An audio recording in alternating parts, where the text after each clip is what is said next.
Chapter 20. For the kingdom of heaven is like a landowner who went out early in the morning to hire workers for his vineyard. He agreed to pay them a denarius for the day, and sent them into his vineyard.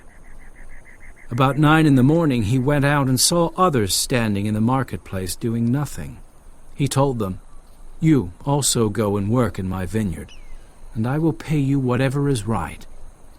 So they went. He went out again about noon, and about 3 in the afternoon, and did the same thing. About 5 in the afternoon he went out and found still others standing around. He asked them, "Why have you been standing here all day long doing nothing?" "Because no one has hired us," they answered. He said to them, "You also go and work in my vineyard." When evening came, the owner of the vineyard said to his foreman, "Call the workers and pay them their wages, beginning with the last ones hired and going on to the first." The workers who were hired about 5 in the afternoon came, and each received a denarius. So when those came who were hired first, they expected to receive more. But each one of them also received a denarius. When they received it, they began to grumble against the landowner.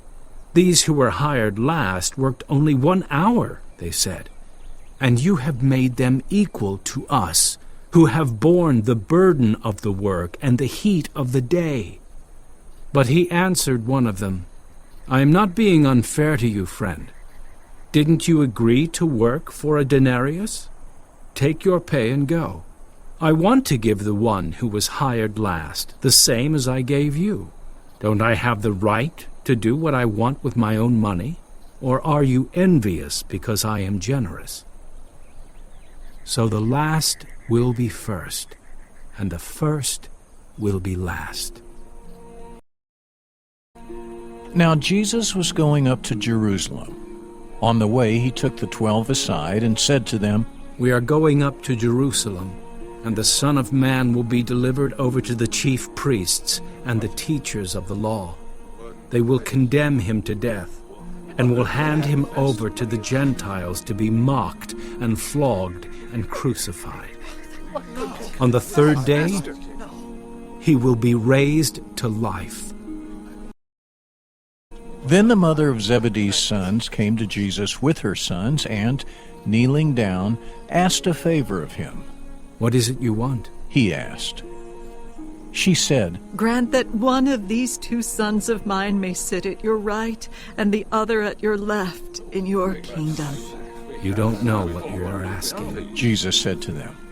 "Can you drink the cup I am going to drink?" "We can," they answered. Jesus said to them, "You will indeed drink from my cup, but to sit at my right or left is not for me to grant. These places belong to those for whom they have been prepared by my Father." When the 10 heard about this, they were indignant with the 2 brothers. Jesus called them together and said, "You know that the rulers of the Gentiles lord it over them, and their high officials exercise authority over them. Not so with you.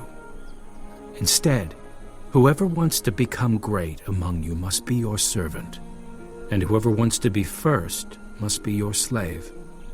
Just as the Son of Man did not come to be served, but to serve, and to give his life as a ransom for many."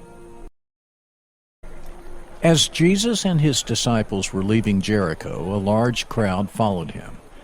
2 blind men were sitting by the roadside, and when they heard that Jesus was going by, they shouted, "Lord, Son of David, have mercy on us!" The crowd rebuked them and told them to be quiet, but they shouted all the louder, "Lord, Son of David, have mercy on us!" Jesus stopped and called them. "What do you want me to do for you?" he asked. "Lord," they answered, "we want our sight."